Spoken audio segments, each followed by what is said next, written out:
This mower has been grinding through the Pacific Northwest terrain,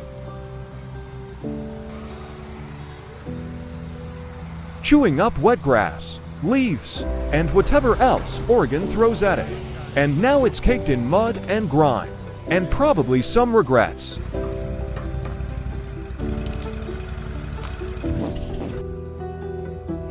Keeping your mower clean isn't just for looks. This Walker T7i has a 48-inch cutting deck, and if you let all this wet grass and build-up sit, it turns into a heavy, clogged mess. That means uneven cuts, extra strain on the engine, and worst of all, your mower starts smelling like a swamp.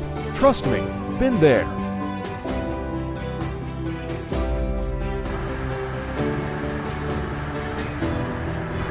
I started in landscaping when I was 16, thanks to a good friend of mine, Corey Knutz, over at Valley Green Landscape. He threw me small jobs, got me hooked, and before I knew it, 5 days after my 18th birthday, I was running my own business. Fast forward a few years, and now I own Oregon Green Landscape.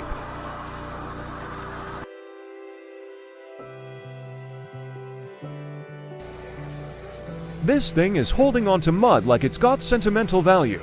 Let it go, buddy. It's time to move on.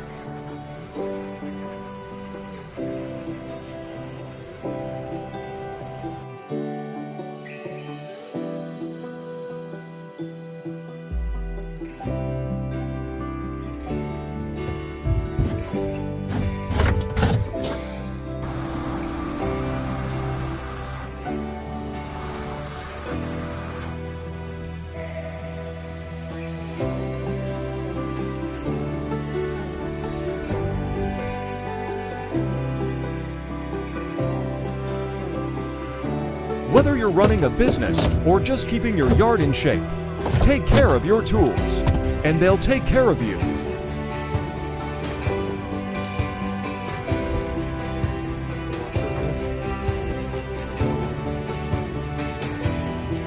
And there we have it, a clean mower, happy engine, and one less thing to worry about when I'm out making lawns look sharp.